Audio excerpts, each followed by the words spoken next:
Muito bem, vamos lá, vamos retomar a nossa aula 2, que a gente está tratando aqui de teoria do bem jurídico e outras questões que dizem respeito a essa noção de bem jurídico. Começando agora o nosso bloco 2, a gente vai começar a conversar sobre algumas conclusões que a gente chega a partir de tudo que a gente já estudou até agora sobre bem jurídico. Primeiro ponto, só devem ser merecedores de dignidade penal, que é como o Leonardo Schmidt de bem fala, os bens jurídicos que sejam ligados a direitos fundamentais. Então, bens jurídicos ligados a direitos fundamentais, seja implícita ou explicitamente, tá? Esses vão ser os bens jurídicos que vão ser dotados de proteção pelo direito penal. Outra questão interessante, conclusão que a gente chega de tudo que a gente discutiu, que a seleção dos bens jurídicos deve ser compatível e coerente com a Constituição. Isso a gente já conversou, inclusive, tá? Então, deve ser coerente e compatível com a Constituição. Eu não posso trabalhar com um bem jurídico penalmente relevante que, ao mesmo tempo, seja algo que pela Constituição não tem qualquer tipo de necessidade de tutela. Olha, imagina, a Constituição dizendo que eu posso sacrificar alguns determinados objetos da vida e aí vão lá e criminalizam uma conduta que vai contra aquele determinado objeto da vida, aquele dado real. Percebam? Há uma incoerência com a Constituição. Então, nesse caso, nós não poderíamos falar em bem jurídico penalmente relevante. Os bens jurídicos penalmente relevantes, eles têm origem na Constituição. Se vocês estão acompanhando o Instagram do professor Bruno de Laberte, vocês têm reparado que ele tem postado muitas questões envolvendo macrocriminalização. Ele faz piadinha o tempo todo com... Nossa, eu vejo tipos penais do tipo... daquele filme, que eu esqueci o nome agora. Enfim, aquele menininho, né? Que virava lá e você perguntava assim... Você vê? Eu vejo gente morta. Com que frequência o tempo todo? Aí ele botou outro dia. Eu vejo tipos penais. Com que frequência o tempo todo? Dizendo justamente que o direito penal brasileiro hoje, ele está inflacionado, né? Inflação legislativa, que a gente chama, que é a produção de diversos tipos penais que são totalmente desnecessários, que são criados por mero simbolismo penal. E ele tem criticado muito isso, tá? Então, olha só. O direito penal, ele vai concretizar no plano criminal, obviamente, a tutela de valores que sejam concretizados no plano constitucional.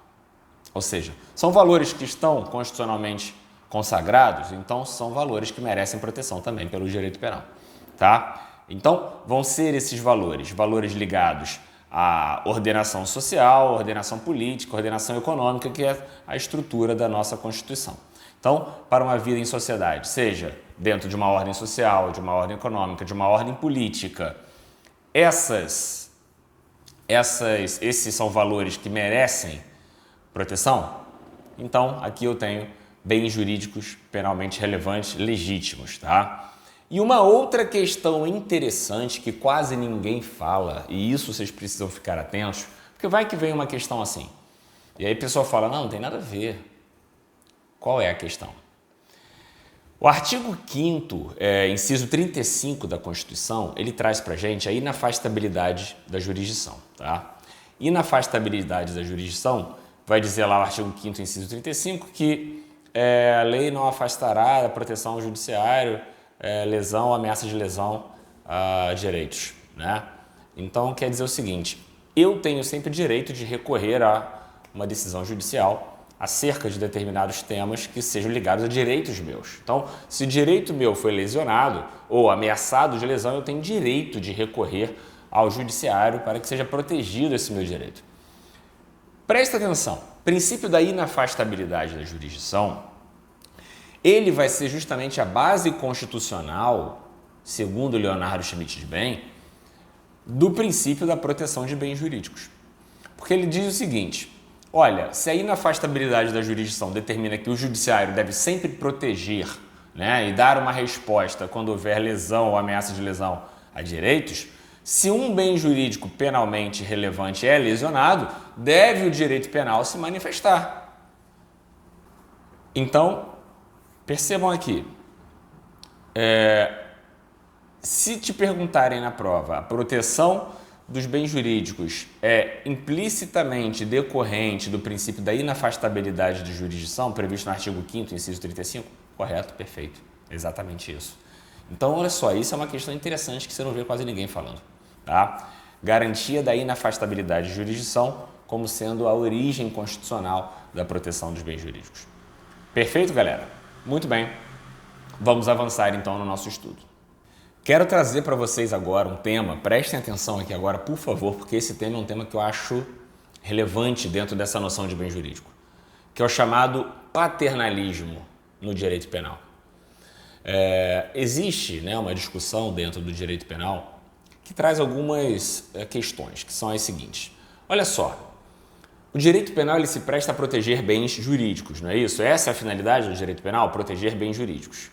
E a gente viu o seguinte, quando eu estou tutelando bens jurídicos, eu tenho que lembrar de alguns princípios, como, por exemplo, o princípio da lesividade ou ofensividade e o princípio da alteridade, que diz o seguinte, eu só posso criminalizar uma conduta quando aquela conduta ela violar um bem jurídico, extrapolando a própria esfera do autor.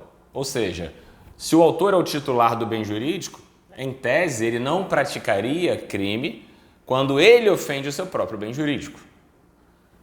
Por isso, não se pune a autolesão. O princípio da alteridade é o que determina isso. O que é o chamado paternalismo no direito penal? O chamado paternalismo ele vai trazer para a gente a seguinte noção, e isso aqui é uma coisa também interessante. Por quê? Por que os examinadores eles vão querer pegar coisinhas assim que ninguém, todo mundo fala, nem todo mundo fala? Ah, professor, só cai isso? Não, cai o basicão, mas o basicão vocês já estudaram. O que eu quero dar para vocês é só a cereja, para vocês fecharem a prova. Então, elementos do crime, jurisprudência, isso aí vocês estão cansados de saber. Agora, o que o examinador entende sobre um determinado ponto, ou qual é a predileção dele sobre um determinado ponto, isso vocês têm que saber, porque vai ser uma questãozinha, duas questõezinhas, três questõezinhas que vão fazer a diferença na classificação de vocês. Então, preste atenção. A norma paternalista, quando a gente fala em paternalismo no direito penal, a gente está querendo dizer o seguinte, existem normas de direito penal que são chamadas normas paternalistas. O que é algo paternalista? É aquilo que protege você, que quer proteger você a qualquer custo, independentemente da sua vontade. Não quero que ninguém me proteja. Não, mas eu sou seu pai, vem cá que eu vou te proteger. Então a norma, chamada norma paternalista, ela vai restringir a liberdade de alguém para protegê-lo de eventual dano. Então eu chego para você e falo o seguinte, olha, você não pode fazer isso, mas eu quero fazer isso. Não, mas se você fizer isso, você pode causar um dano a você. Tá, mas e aí? E aí que eu tenho interesse em proteger você. E vou impedir que você faça isso, porque isso pode causar um dano ao seu bem jurídico, uma lesão ao seu bem jurídico, o bem jurídico que você é titular, ok? Então, olha só, eu vou incidir numa conduta de um agente para proteger um bem jurídico titularizado por ele próprio, impedindo ele de praticar alguma determinada conduta, com a finalidade de protegê-lo, independentemente da sua vontade. Independentemente da sua vontade. Isso é o chamado paternalismo no direito penal. A norma paternalista ela tem essa característica, ok?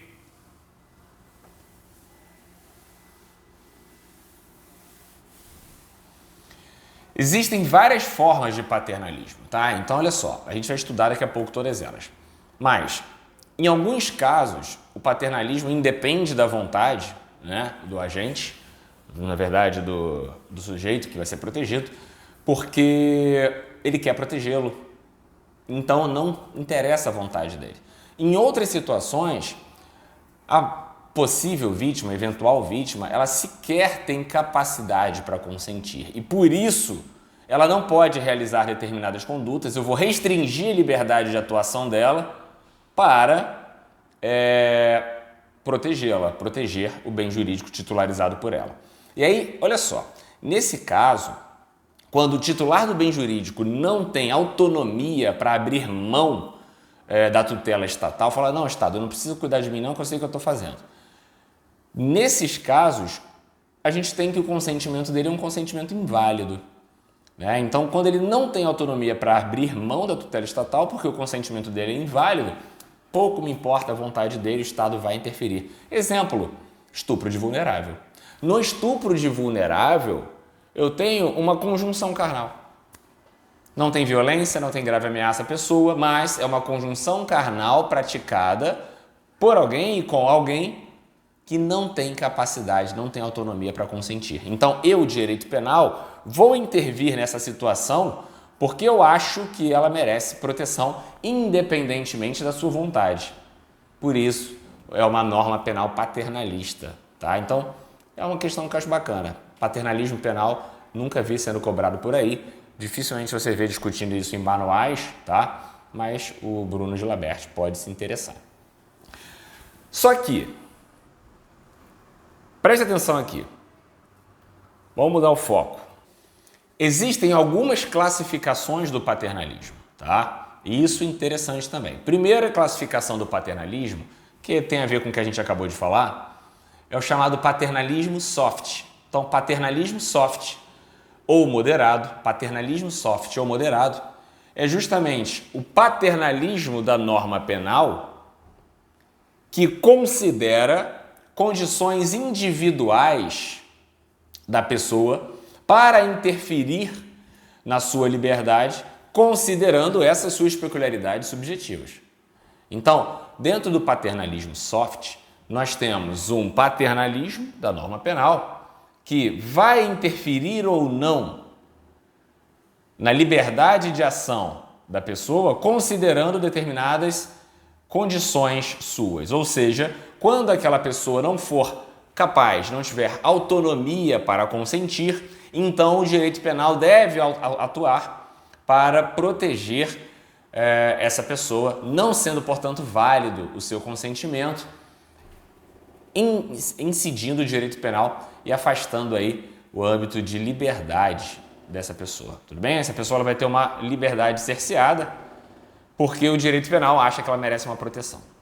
Outra classificação, outra espécie de paternalismo penal é o chamado paternalismo rígido ou hard. Então, paternalismo hard, diferente do paternalismo soft, ele não vai considerar nenhuma condição do sujeito para determinar se ele vai interferir ou não na liberdade daquele sujeito. Ele não se importa se o sujeito é capaz ou não de discernir, se o sujeito é capaz ou não de consentir. Ele, considerando aquela determinada conduta, direito penal, ele vai intervir nas relações particulares, nas relações pessoais, porque ele entende que aquela conduta é uma conduta grave suficientemente para determinar a sua interferência. E um exemplo que é trazido pela doutrina nesse caso é o artigo 28 da Lei 11.343, de 2006, né, em que em muitas situações as pessoas falam, pô, mas o sujeito não pode fazer uso de drogas. Na verdade, ele não é criminalizado o uso da droga, é criminalizado posse, porte para consumo pessoal. E aí, muito se discute essa questão da autolesão, né? Se não haveria a vedação, né, pelo direito penal de uma conduta que seria autolesiva. E por isso seria ilegítima essa atuação do direito penal. É o que se chama de paternalismo hard ou paternalismo rígido, tá? Não se importando com a autonomia do sujeito para discernir, para consentir, o direito penal, ele entende que naquela hipótese ele precisa ser aplicado e, portanto, vai haver uma ingerência estatal considerando a conduta, a gravidade da conduta. Perfeito? Então, paternalismo soft, paternalismo hard, paternalismo soft, o direito penal ele considera características individuais da pessoa para determinar se ele vai interferir ou não nas suas relações, limitando a sua liberdade para protegê-lo de eventual lesão a um bem jurídico titularizado por essa pessoa. No paternalismo rígido ou hard, o direito penal ele não vai se imiscuir nessa questão das condições individuais do agente, da verdade do sujeito, para interferir na sua liberdade. Ele vai ter uma ingerência estatal em condutas considerando a gravidade daquela conduta e pouco importando a autonomia ou não daquele sujeito para discernir e consentir na prática daquele ato. Perfeito, galera? Tranquilo? Muito bem.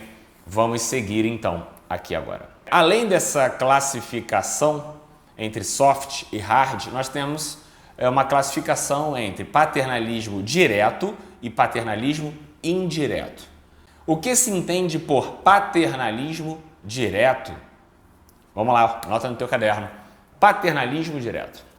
No paternalismo direto, a norma paternalista, ela vai interferir em relações da própria pessoa que ela pretende proteger. Então, ela pretende proteger uma determinada pessoa e aquela norma vai interferir na vida daquela pessoa. Isso é chamado paternalismo direto. A norma do 28, da 11343, eu não quero que pessoas fiquem por aí se drogando, consumindo drogas, fazendo circular drogas. Então, eu estou protegendo a saúde pública de uma certa forma e para evitar que aquela pessoa seja atacada nesse seu bem jurídico, saúde, né? Na verdade, o que se protege aqui é a saúde pública, mas de certa forma a gente está também protegendo aquele próprio sujeito, você estaria trazendo uma norma que interfere na liberdade dele, impedindo que ele haja da forma que lhe conviesse para lhe proteger. Por outro lado, nós temos o chamado paternalismo indireto. O que é o paternalismo indireto? No paternalismo indireto, a restrição de liberdade que é trazido pela norma vai alcançar outras pessoas além daquelas que eu pretendo proteger, daquelas que eu pretendo tutelar com a norma penal, tá? Então, diferente, né, do artigo 28, nós temos, por exemplo, o charlatanismo. Quando eu vou punir o charlatão, que é aquele sujeito que vai oferecer tipos de cura, enfim, eu estou indo contra esse sujeito para proteger todos aqueles que podem ser, de alguma forma, interferidos com a sua conduta. Tá? Então, eu vou restringir, por exemplo, a sua atuação de ir lá, porque você pode, cara, não posso? Enfim, poderia, em tese. Não, eu o direito penal, não vou deixar você ir lá. Mas eu quero acreditar nele. Tá, mas eu não vou deixar você acreditar nele porque isso vai prejudicar não só vocês, só você, como outras pessoas também. Perceberam? Então, na hipótese trazida pelo charlatanismo, a gente tem aqui uma hipótese de paternalismo que eu evito, impeço que você haja de forma livre. Olha, você não pode ficar se consultando com esse cara. Então, percebam, de uma forma indireta eu tenho uma proteção aqui a bens jurídicos, limitando outras pessoas também. Então, por isso seria o paternalismo indireto. Então, pessoal, eu acho que paternalismo é um tema interessante para a gente ficar de olho, tá? Olha só outra questão interessante, tá? Sobre bens jurídicos que a gente pode trazer. Ah, professor, já caiu bem jurídico na primeira prova. Aí é que tá vendo quanta coisa pode ser cobrada em bem jurídico?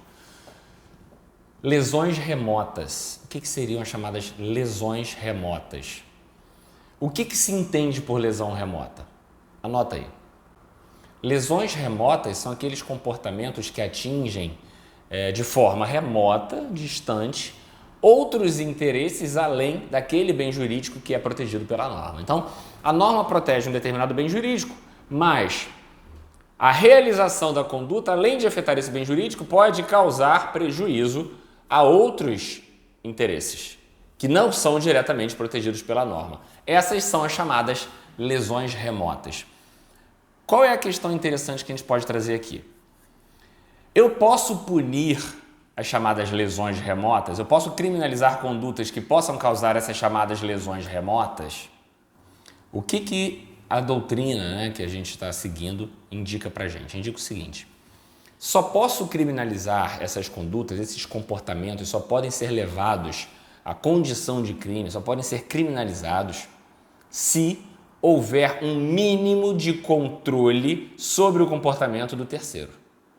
Então, por exemplo, se eu pratico uma determinada conduta e essa conduta pode causar um resultado tal, se não depende de mim, eu não tenho controle nenhum sobre esse resultado que vai ser remoto, eu não posso criminalizar essa conduta. Se tiver uma mínima possibilidade de controle, se houver algum mínimo controle nesse caso, aí sim essa conduta poderia ser criminalizada. Então, olha só, não basta nesse caso, para criminalizar um determinado comportamento, analisar se aquele determinado comportamento é um comportamento errado, imoral ou não. E aí eu bato de novo no que Gilabert sempre fala. Eu só posso imputar crime a quem praticou uma determinada conduta se a lesão remota for subjetivamente imputável ao autor, ao sujeito inicial. Então, olha só, imagine a seguinte situação. Eu matei alguém. Além de matar alguém, esse alguém deixou de ser o provedor daquela casa e várias pessoas começaram a passar fome naquela casa. Eu tenho controle sobre aquilo? Eu poderia ser punido pelo que eu causei de forma remota a partir do homicídio que eu pratiquei? Perceberam? Imagine a seguinte situação. Outra. Eu vou lá e furto uma casa e furto toda a comida que tinha na geladeira. E era a única comida que eles tinham e, em decorrência disso, eles morrem de fome. Percebam uma coisa. Eu só posso imputar se for controlável, se ele tiver domínio sobre esse resultado. Essas lesões remotas, ou seja, lesões que vão ser decorrentes de uma lesão causada a um bem jurídico inicialmente visado pelo sujeito, pelo autor, elas não podem ser erigidas à condição de crime se não houver um mínimo de controle por parte do sujeito. Ok? Então tem que ser controlável pelo sujeito, dominável pelo sujeito. Atentem-se a isso, tá? As chamadas lesões remotas. Essas lesões remotas são questões também interessantes para a gente discutir. Muito bem. Dito isso, vamos começar a conversar sobre crimes de perigo e crimes de dano. Professor, por quê? O que isso tem a ver? Olha só. Os crimes de perigo e os crimes de dano, eles são classificados conforme a necessidade de lesão ou não a um bem jurídico para a consumação do crime. Então, um crime de dano. O que é um crime de dano? Considera-se crime de dano todo aquele que, para sua consumação, se mostre essencial a efetiva lesão ao bem jurídico protegido. Então, crime de dano é aquele que pressupõe efetiva lesão ao bem jurídico protegido. Tem tudo a ver com o bem jurídico. E o crime de perigo? O crime de perigo, para sua realização, basta a prática de uma conduta que exponha o bem jurídico a um risco de lesão. Eu não preciso efetivamente lesionar o bem jurídico.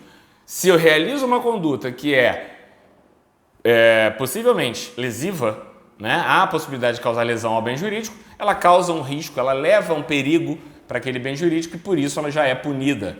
Então, crime de dano e crime de perigo, essa é a diferença. O que tem de muito relevante para a gente trabalhar aqui? O professor Leonardo Schmidt de Bem, em sua obra, ele fica algumas páginas trabalhando algumas classificações de crimes de perigo abstrato. E isso é o que eu acho que pode vir para a gente, talvez, e a gente precisa ter um domínio um pouco maior sobre cada uma dessas classificações. Vamos lá? Preste atenção. Comece a anotar no caderno de vocês a classificação dos crimes de perigo abstrato. Então vamos lá, pessoal. Vamos fazer aqui uma classificação dos crimes quanto aos crimes de perigo concreto e os crimes de perigo abstrato. A gente já fez uma divisão. Dentro dos crimes de perigo abstrato, a gente tem uma classificação. E essa classificação a gente vai trabalhar aqui. Então, beleza. A gente já fez aqui uma classificação em relação à lesão ou não ao bem jurídico, em relação a crimes de dano e crimes de perigo. A gente começa a trabalhar agora uma classificação dentro dos crimes de perigo. Os crimes de perigo, a classificação mais conhecida que tem, mais tradicional, mais comum de vocês encontrar em qualquer manual por aí, é aquela que classifica os crimes de perigo como crimes de perigo abstrato e crimes de perigo concreto. Perfeito. O que é um crime de perigo concreto, gente? Crime de perigo concreto é todo aquele crime de perigo, ou seja, que não depende de uma efetiva lesão ao bem jurídico para se realizar, bastando a colocação do bem jurídico em uma situação de risco, mas que, no plano concreto, deve efetivamente expor um bem jurídico individualizado a uma situação de perigo. Então, eu tenho que demonstrar no plano concreto a causação de uma situação de perigo a um bem jurídico específico. Eu não vou presumir aquela conduta como sendo uma conduta perigosa. Eu preciso demonstrar, no caso concreto, que aquela conduta gerou um perigo de dano. Exemplo muito comum é dirigir, né, sem CNH, gerando perigo de dano. Sujeito que dirige sem possuir habilitação, gerando perigo de dano, nesse caso, é um crime de perigo concreto, porque não basta dirigir sem a CNH. Ele tem que dirigir sem a CNH, gerando perigo de dano. Então, eu preciso demonstrar no plano concreto que aquela conduta dele é uma conduta que expôs a segurança viária, que é o bem jurídico protegido, a uma situação de perigo efetivo. Perfeito? Então, crime de perigo concreto, tranquilo, isso aí a gente já está acostumado a trabalhar. Crime de perigo abstrato. O crime de perigo abstrato, ele presume a conduta perigosa. Nos crimes de perigo abstrato, o risco causado ao bem jurídico, ele é presumido da realização da conduta. Se o sujeito realiza aquela conduta, independentemente de que tenha sido ou não demonstrada uma efetiva exposição a risco no plano concreto a um bem jurídico, eu já tenho como realizado o crime. Tudo bem? Perfeito? Então, crime de perigo abstrato, por exemplo, violar a suspensão para dirigir. No caso de violar a suspensão, basta violar a suspensão e eu já estou consumando o crime, independentemente de demonstração de geração de perigo de dano naquele caso específico. Perfeito, galera? Tranquilo? Muito bem. Então, gente, crime de perigo concreto, crime de perigo abstrato, tranquilo, a gente já está acostumado a trabalhar. Agora, existe uma classificação que traz algumas novas espécies de crimes de perigo, tá? E é isso que a gente vai começar a trabalhar agora. Em relação aos crimes de perigo abstrato, existe doutrina que traz uma classificação ainda mais específica. Quando a gente fala que o crime de perigo abstrato é aquele que não depende de uma efetiva demonstração de risco no plano concreto, ou seja, que se presume a realização da conduta como sendo a realização do próprio crime, independente de uma efetiva exposição a risco ao bem jurídico, nós vamos ainda evoluir dentro dos crimes de perigo abstrato para algumas classificações que tentam resolver algumas questões fronteiriças. Por exemplo, primeira classificação que a gente vai trazer, coloca no caderno de vocês, é o chamado crime de perigo abstrato concreto. O que é o chamado crime de perigo abstrato concreto? O crime de perigo abstrato concreto, ele é um crime de perigo abstrato. Por quê? Porque ele não precisa efetivamente no plano concreto, para sua realização, ver demonstrada uma efetiva exposição de risco no caso concreto. Então ele é abstrato, realmente. Mas o próprio tipo penal vai exigir determinadas condições, circunstâncias que evidenciem uma colocação do bem jurídico em uma situação de risco. Então, olha só, quando você fala, por exemplo, o seguinte, o sujeito praticou uma determinada conduta. Eu vou abrir aqui um tipo penal pra gente, bem rapidinho. Existem dois exemplos muito bons, tá, de crimes de perigo abstrato concreto. Um no CTB, um na Lei de Crimes Ambientais. No CTB, vamos dar uma olhada aqui rapidinho na Lei 9.503, o artigo 308 ele fala o seguinte pra gente. Participar na direção de veículo automotor em via pública, de corrida, disputa ou competição automobilística ou ainda de exibição ou demonstração de perícia em manobra de veículo automotor não autorizada pela autoridade competente, gerando situação de risco à incolumidade pública ou privada, gerando uma situação de risco.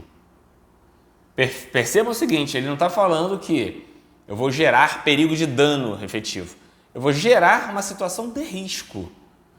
O que quer dizer o seguinte, aqui é um crime de perigo abstrato concreto, por quê? Porque não é concreto, já que eu não preciso demonstrar uma efetiva possibilidade de risco de lesão a um bem jurídico específico, mas também não é puramente abstrato, porque não basta realizar a conduta. Eu tenho que realizar a conduta gerando uma situação de risco à incolumidade pública. Perceberam? Ele fica no meio do caminho entre o crime de perigo abstrato e o crime de perigo concreto. Meio do caminho. Só que é o tipo penal, é o próprio tipo penal que vai trazer essa exigência de uma circunstância que demonstre uma situação de risco mais próxima do que o que acontece nos crimes de perigo abstrato. Perfeito? Dá uma olhada aqui no artigo 54 da Lei 9.605 também. Vamos dar uma olhada nesse artigo? Diz o seguinte, o artigo 54. um dos tipos penais mais abertos que existem na nossa legislação penal. Causar poluição de qualquer natureza em níveis tais que resultem ou possam resultar em danos à saúde humana ou que provoquem a mortandade de animais ou destruição significativa da flora. Causar poluição da natureza que possa resultar em dano à saúde humana. Então, olha só, ele não é um crime de perigo concreto, porque eu não preciso demonstrar que, olha, o sujeito botou fogo aqui numa árvore e quando ele botou fogo nessa árvore, ele causou um risco porque tinha uma pessoa passando ali na hora, aquela pessoa poderia ter sido asfixiada com a fumaça. Isso seria um crime de perigo concreto. O que seria um crime de perigo abstrato puro? Colocar fogo na árvore. Porque eu já estou presumindo que ela é perigosa. Aqui ele fala o seguinte: causar poluição de tal modo que possa resultar em danos à saúde humana. Eu preciso ter uma análise para dizer, olha, o que ele fez poderia ter causado risco a alguém. Então, é um crime de perigo abstrato concreto. Fica intermediário entre o crime de perigo abstrato e o crime de perigo concreto. Perfeito? Vamos lá para a próxima? Próxima classificação.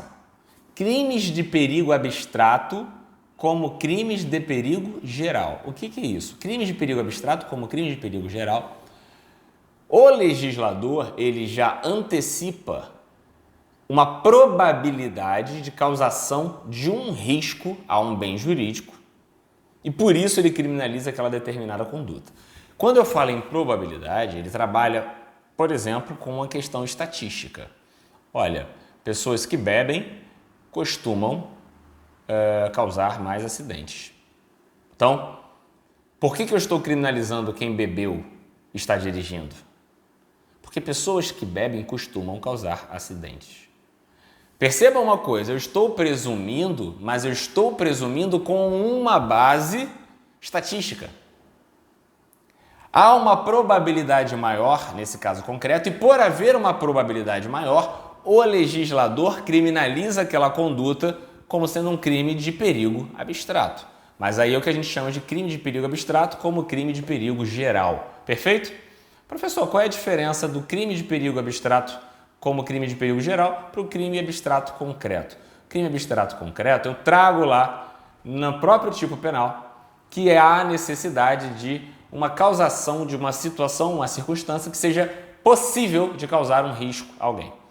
No crime de perigo abstrato como crime de perigo geral, eu criminalizo aquela conduta porque eu, legislador, entendo que há uma probabilidade maior daquela conduta causar um risco a um bem jurídico. Perceberam a diferença? É muito tênue, mas existe essa diferença, então prestem atenção. E aqui cada vez mais vai ficar mais apertado. Tá? Uma outra classificação dos crimes de perigo abstrato é a seguinte. Vamos lá. Crimes de perigo abstrato como crimes de perigosidade concreta. O que é isso? Crimes de perigosidade concreta. Olha só, pessoal. Crimes de perigo abstrato como crimes de perigosidade concreta são aqueles crimes que, embora sejam crimes de perigo abstrato, ou seja, que não dependam de colocação em risco a um bem jurídico específico, determinado, individualizado, eu preciso demonstrar que a conduta do agente é uma conduta que, no plano concreto, é capaz de gerar um perigo maior, ou seja, ela entra no âmbito de incidência da norma de proteção, que seria proteger a segurança viária. Como assim, professor? Beber e dirigir.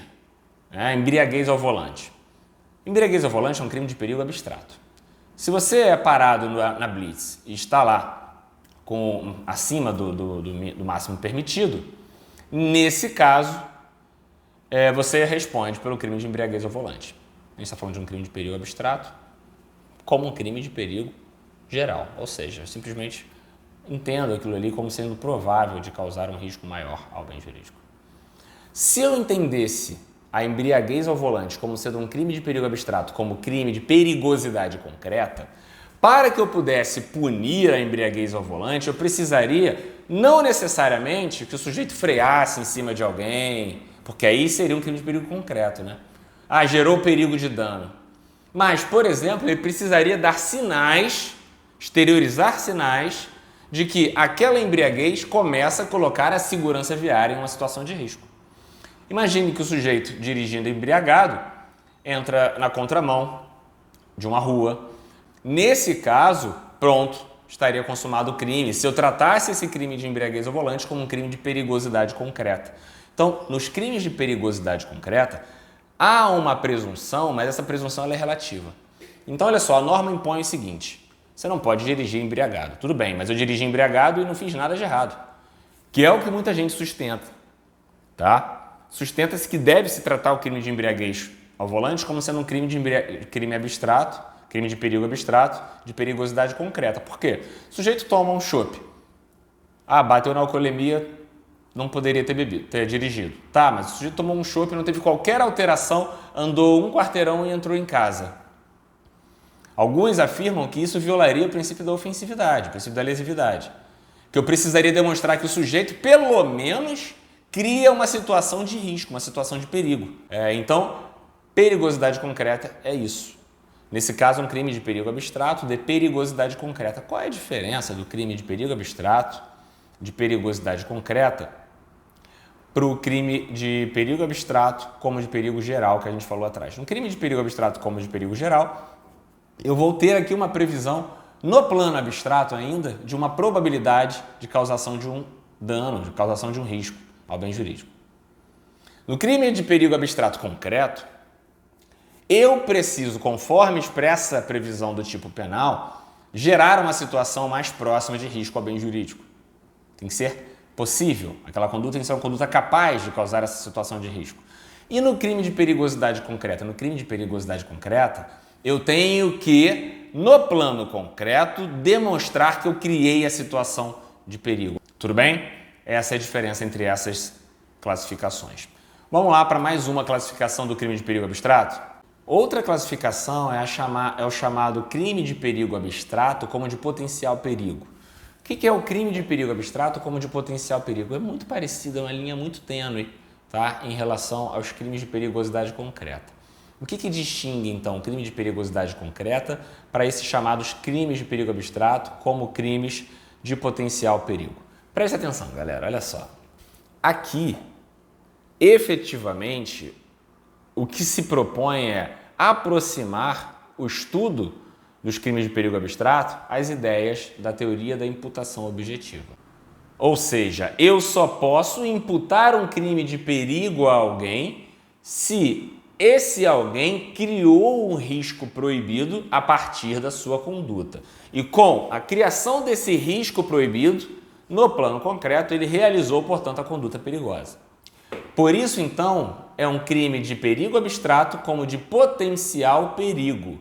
Aqui, ele se aproxima um pouco mais do dano ao bem jurídico. Ele se aproxima no plano concreto. No plano concreto, ele se aproxima da causação de dano a um bem jurídico a partir da sua conduta tida como perigosa.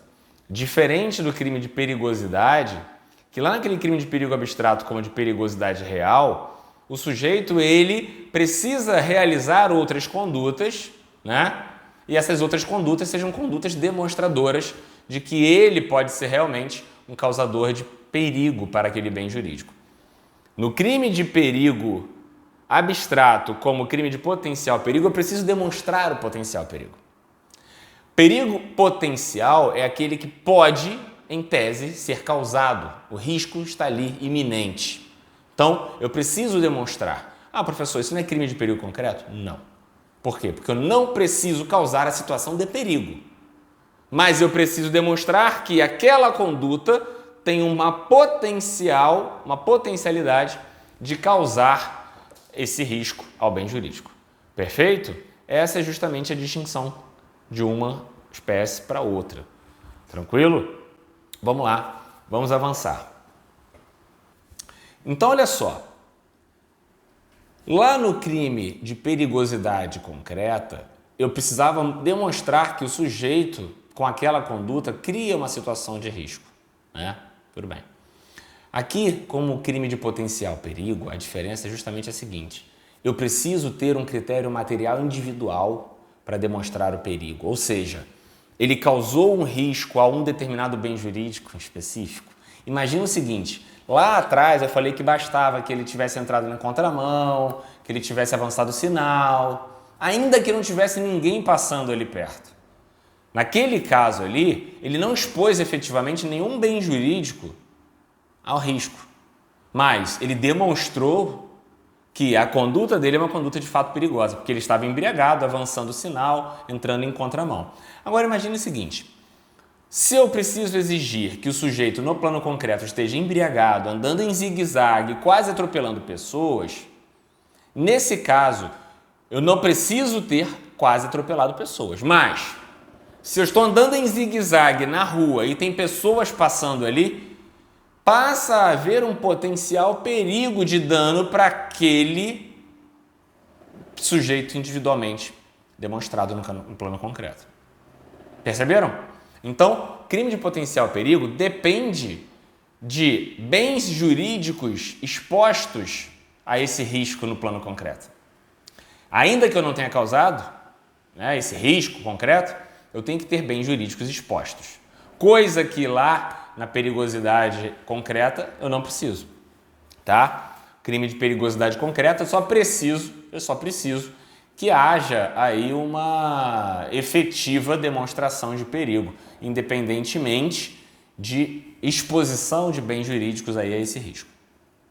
Última espécie de crime de perigo abstrato trazido nessa classificação é o chamado crime de perigo abstrato como crime de perigosidade real. O que é o crime de perigo abstrato como crime de perigosidade real?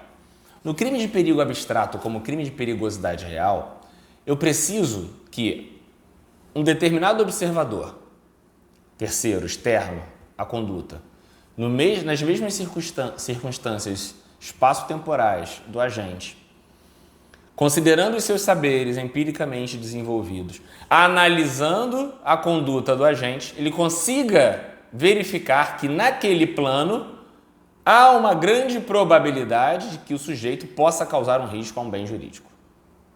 Esse é o chamado crime de perigosidade real. Então, no crime de perigosidade real, eu preciso, no plano concreto, que um terceiro observador, como se fosse, né, gente? Pelo amor de Deus. Na avaliação de um terceiro observador, a conduta do agente seria vista como sendo uma conduta perigosa naquele caso. Se eu estou vendo um carro passando, nada está acontecendo, eu não sei se o cara está embriagado lá dentro. Então, vejam bem, para um terceiro observador, aquela conduta é uma conduta perigosa? Não. Agora, se eu, terceiro observador, estou vendo um carro passando, andando de forma temerária, perto da calçada, avançou sinal, nesse plano, nesse caso específico, eu vejo que existem bens jurídicos expostos e eu fico, meu Deus, se aquele cara continuar andando daquele jeito, ele vai acabar atropelando alguém. Nessa situação, eu teria o chamado crime de perigo abstrato como crime de perigosidade real. Professor, isso não é muito parecido com o crime de perigo abstrato como crime de potencial perigo? É. E, inclusive, o próprio Leonardo Schmidt de Bem, ele faz essa observação. Ele fala que parece a ele que, na verdade, foi a criação de uma nova terminologia para duas explicações que são parecidas. Por quê? Porque ambos vão reclamar a presença de bens jurídicos individualizados ou individualizáveis que sejam expostos a risco no plano concreto. Diferente das demais teorias que não demandam isso no plano concreto, de uma efetiva demonstração de bens jurídicos expostos a esse perigo. No crime de perigo abstrato como crime de potencial perigo, precisa. E no crime de perigo abstrato como crime de perigosidade real, também precisa na ótica do terceiro observador. Então, ele aponta que poderia ser aí considerado, então, na verdade, uma nova terminologia para classificações parecidas. Perfeito? Com isso, a gente consegue avançar agora e a gente vai trabalhar com o seguinte. Então, gente, olha só. A gente terminou de falar sobre as teorias do bem jurídico, falamos sobre várias questões envolvendo o bem jurídico, falamos sobre a classificação dos crimes quanto à necessidade ou não de ofensa a um bem jurídico, então crime de dano e um crime de perigo. Vimos que existem os crimes de perigo abstrato e crime de perigo concreto. E vimos que dentro da noção de crimes de perigo abstrato existe uma classificação ainda mais específica. Perfeito? Muito bem. Agora, eu quero trazer um ponto para vocês que eu já percebi também que o Bruno Gilabert gosta muito, que é trânsito. Ele gosta muito de trânsito. E o que tem de interessante para a gente conversar aqui sobre trânsito? O Bruno Gilabert, ele gosta de falar de crimes de trânsito e ele gosta de falar de efetiva lesão a bem jurídico. O que quer dizer o seguinte, como é que a gente pode trabalhar isso junto? Nos crimes de trânsito, qual é o bem jurídico tutelado? Nos crimes de trânsito, o bem jurídico tutelado é a segurança viária. Segurança viária é, de fato, um bem jurídico constitucionalmente legítimo? Eu posso, de fato, tutelar a segurança viária ou eu deveria tutelar a sua vida, o seu patrimônio especificamente, né? Porque pode colidir com o seu carro, então eu estou tutelando o seu patrimônio. Pode atropelar você, então eu estou tutelando a sua vida. A integridade física, porque eu posso bater com o carro e você se machucar. Lesão corporal culposa na direção de veículo automotor. Mas não, a gente fala em proteção da segurança viária, como se a segurança viária fosse um ente de fato existente. Qual é a crítica que a gente pode trazer aqui para discutir? O Leonardo Schmidt de Bem, ele aponta o seguinte, a segurança viária de per si, ou seja, por si, isoladamente, ela é uma criação. Lembra quando a gente conversou lá atrás sobre as teorias do bem jurídico, que algumas, o bem jurídico poderiam ser criados? Lembra o seguinte, o direito penal ele é constitutivo ou sancionador? Lembra dessa questão que eu trouxe? Aí eu falo para vocês o seguinte, ele é prioritariamente sancionador, mas excepcionalmente constitutivo. E é o que Zaffaroni, inclusive, fala. Por quê? Porque existem alguns bens jurídicos que são criados pelo direito penal. Segurança viária é um deles. Quando eu falo em proteger a segurança viária, criar crimes protegendo a segurança viária, eu estou criminalizando condutas que vão violar um determinado ente fictício. Não existe essa de segurança viária, existe o seu patrimônio, a sua vida, a sua integridade física, que numa coletividade acaba sendo o que a gente chama de segurança viária. A possibilidade de risco à sua vida, à sua integridade física, ao seu patrimônio, tá? Numa coletividade a gente chama daquilo que seria uma violação à segurança viária. Então há segurança viária quando o seu patrimônio, a sua vida e a sua integridade física estão resguardados no trânsito. Isso é segurança viária. O problema é, quando eu bebo e dirijo, eu estou afetando a segurança viária. Essa é a crítica que se faz. Porque a segurança viária, como esse ente fictício, foi violada, foi lesionada. Agora, é interessante vocês discutirem isso e se vier uma questão, sempre considerem que para eu falar em um tipo penal legítimo, eu preciso que esse tipo penal ele tutele bens jurídicos, tá? Seja individualmente ou coletivamente, individual ou coletivamente titularizados, mas que seja um bem jurídico constitucionalmente expresso ou implicitamente decorrente, mas que eu não posso criar entes fictícios, como nesse caso aqui a gente fez. Então, é uma crítica interessante sobre segurança viária. Como o autor gosta muito de crimes praticados na direção de veículo automotor, né? Trânsito, Código de Trânsito, inclusive veio a questão do trator na primeira prova, é uma questão que a gente precisa ficar atento, tá? A segurança viária como sendo um bem jurídico fictício, inventado por obra humana, tá ok? Meus amigos, fiquem com Deus, até a próxima. E a gente conversa na próxima aula sobre concurso de pessoas e omissão, ok? Concurso de pessoas e omissão. Grande abraço, até a aula 3.